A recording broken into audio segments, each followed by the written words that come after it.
Hello everybody, welcome to episode 2 of the podcast. My name is Kirk Hardman, but you already know that. We got a couple of subjects that we need to talk about today. Well, a few things have happened since the last time I've been on here. The first one is a couple of NHL trades have happened. The first one isn't anything too major. It was St. Louis trading Nick Bjugstad to New Jersey for... Just give me 1 second as I get everything... As I get it all ready to go here. But was Nick Bjugstad to New Jersey, which isn't the biggest trade, and it's a very minor deal that happened. But the biggest one was Artemi Panarin to the LA Kings, which is a real surprise. But then you look at the details, and it turns out that, Artemi Panarin only wanted to go to the Kings. So the Rangers' hands are tied, especially when it comes to, the Rangers' hands were tied. He told the Rangers, I'm the only team willing to waive my no-trade clause to was to LA. Apparently there were other teams involved. Apparently Seattle offered like $15 million a year for 4 years. But he said, nope, I want to go to LA. I feel like LA would be good for me. And he signed an extension as well for 2 years at $11 to $12 million per. It makes sense in the LA Kings standpoint, to the point that they didn't have to give up anybody on the roster. It was a top-level prospect and a third-round pick, which it's conditional to the point where it could be a first-round pick. So all the Kings are giving up is a possible first-round pick and this high-level prospect. But you could have gotten more, but the hands were tied. Everyone's hands were tied. So you can't have any leverage whatsoever when your player says, I want to only go to one team, and you're willing to negotiate with that team because you want him gone. You're trying to rebuild, or retool, whatever you want to say it. You're trying to, I guess, get younger, but you want NHL ready. You want guys that want to be playing for your team, which Artemi Panarin wanted to start, but now he's up there in age. I know he is. He's past his 30s.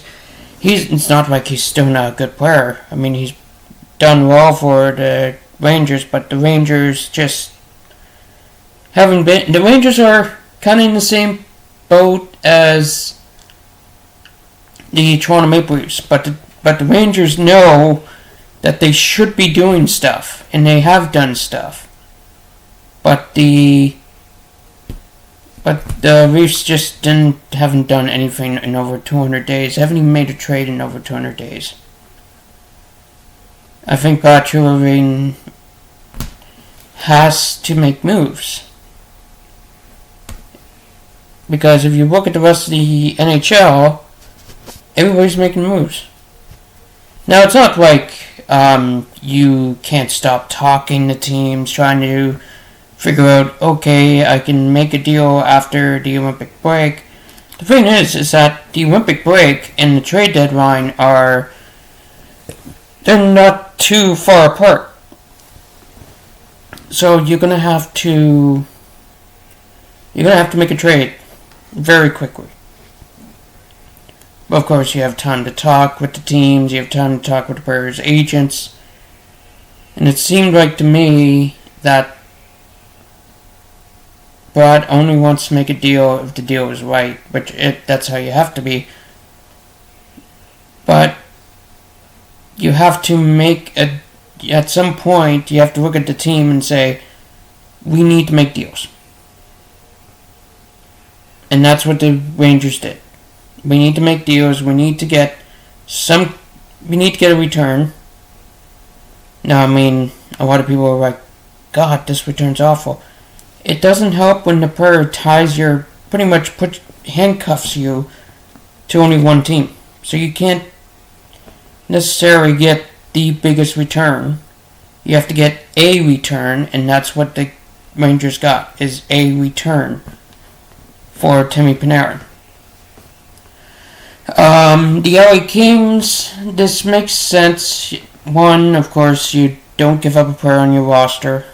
If you really look at the standings, the Kings aren't that great of a team, but this makes them better offensively. This makes them way better offensively. You got some guys that are retiring, like Anze Kopitar's retiring after this year. It helps the team out going into the phase of not Anze Kopitar anymore, to the phase of, okay, here's Quinton Byfield, who's been breaking out this year. He's been fantastic. He's going to be the key guy now. And he has to have support. He has to have support players and supporting roles. And that's what I think a Temi Panarin can be. I don't expect him to be the star, but I expect him to be helping Quinton Byfield down the road.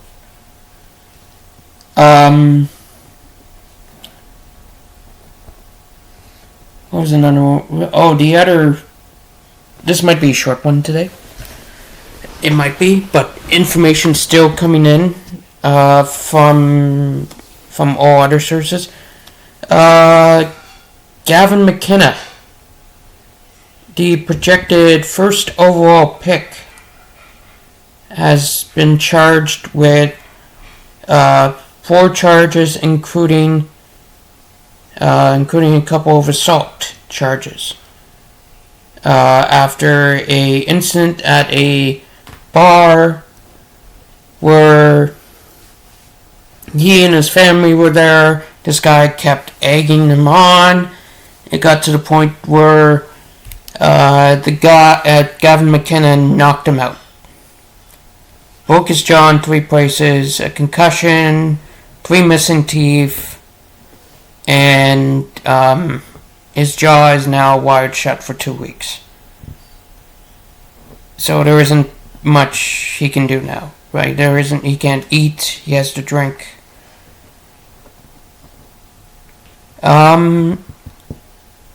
There's other stuff that's come out about it, like apparently the guy, in a unverified leaked text, the guy was calling Gavin McKenna's mom a whore, which, you can't say that, but still necessarily doesn't give you the right to knock the guy out. You can defend him, you can defend her, but don't knock him out. Now, he faces possibly up to 20 years in prison from one of the charges, which is huge in the fact of now pretty much like people were kind of saying that he should not be the number 1 overall pick.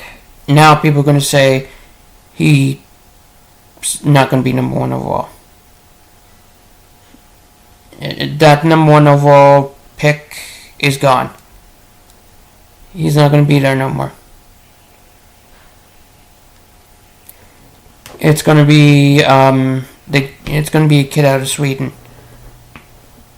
He's going to be number 1 overall, and Gavin McKenna is going to fall. How far is he going to fall?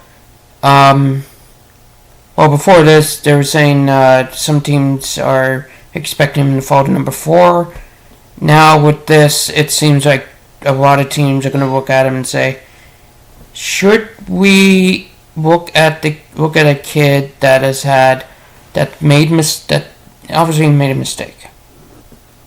but should we look at this kid with now a police record and maybe go with someone that's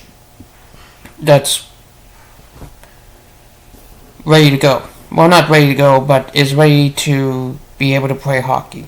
Because we don't know if Gavin McInnes is going to play hockey. Now, do I think that he's going to get the full 20 years? Hell no. That is a lot for an 18-year-old that made a mistake. Now, if all this stuff is true about this guy calling his mom a whore and all that stuff, it's going to reduce it. Now,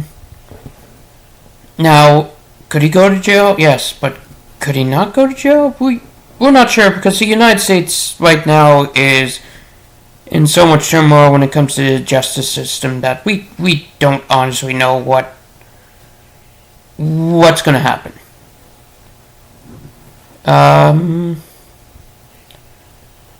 But this definitely hurts his draft potential. This definitely hurts his career. It's going to suck. This was the best player coming out of Canada in a little bit. But life is life. You can stick up for people, but you can stick up for your family, but you can't just go knocking people out. Now, other stuff will eventually come out. Like, what came out today was he was released on unclaimed $20,000 bond, which is not as big as I thought it was going to be. I think the judge may have had a little bit of mercy on it, knowing that he was defending his mom. But still doesn't, to me, it still doesn't bring the fact that you should not be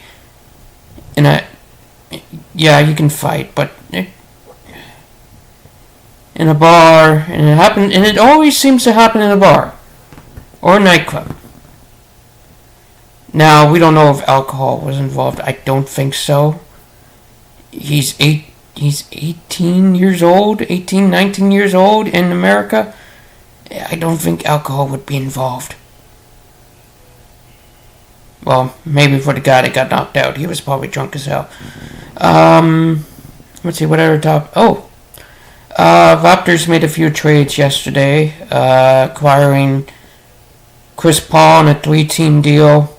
They've already said that he'll be either traded or waived. It was almost like they wanted to get out of the Ochai contract, and this was the only way you could do it. They didn't really give up much. They didn't really get much. And the second trade was with the Golden State Warriors. They got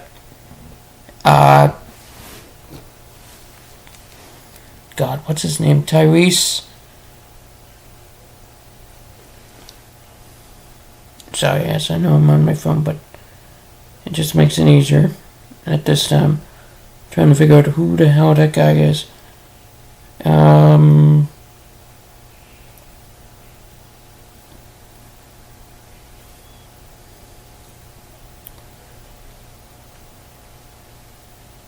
NBA trades.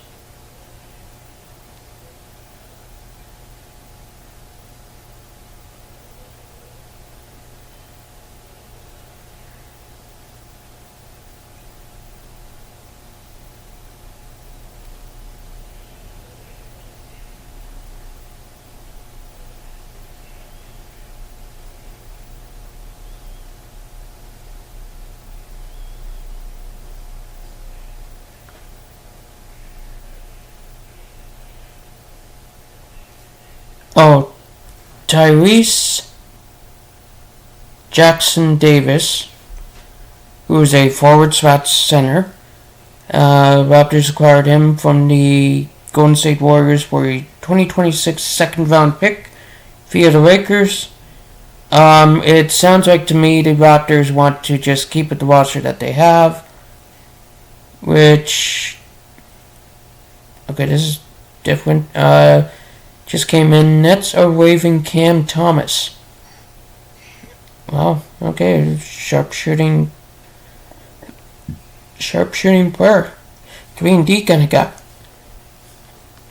But that's really all to announce when it comes to Raptors trade. It sounds like the Raptors are just going to stick with the roster that they have. I mean, they played well enough that they can do that.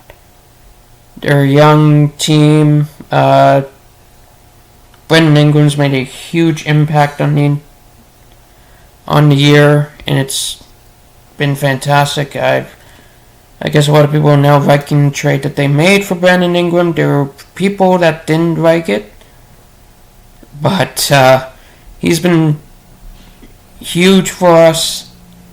Scotty Barnes is an all-star. He's been great for us. Like there were rumors earlier in the year that the Raptors were talking for Giannis Antetokounmpo, which they still are, but I just don't see a team trading for him. I think just it's the asking price is too high for Giannis Antetokounmpo. Like, I mean, you had a trade of Luka Doncic, which there should have been more in that trade. He shouldn't have been traded in the first place. Dallas just wanted to...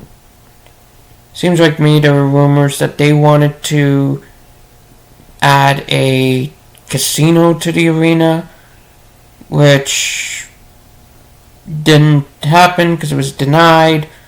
And they went, okay, well, we're going to piss you guys off. We're going to trade Luka Doncic. We're going to trade all the good players that we have on our team and be a horrible team. Well, they just also traded Anthony Davis, who was part of that deal, and they got a lot more back than fucking they traded for him. Like they didn't get anything for Luka Doncic. They barely got anything for him, but they got more for Anthony Davis. Well, there was a lot of components to the Anthony Davis deal. What else do we have? Well, there isn't really a whole lot of... Like, I mean, the Olympics is going on right now. Well, it's unofficially started. The Canadian women's team was supposed to play today, but that game was postponed to next week due to the stomach flu in the Finland locker room. 13 players have either gotten it or quarantining from it. Apparently they woke up on... It's either foodborne or it's just like a virus inside them. It's not a fun thing. My dad's had it. I think it's just a stomach flu, and it's just... Yeah. It's not fun.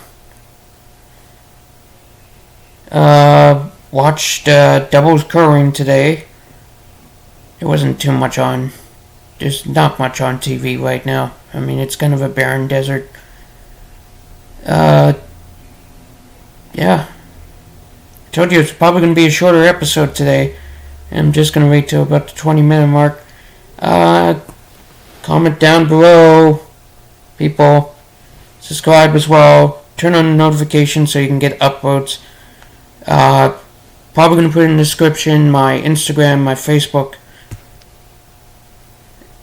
And this has been episode 2.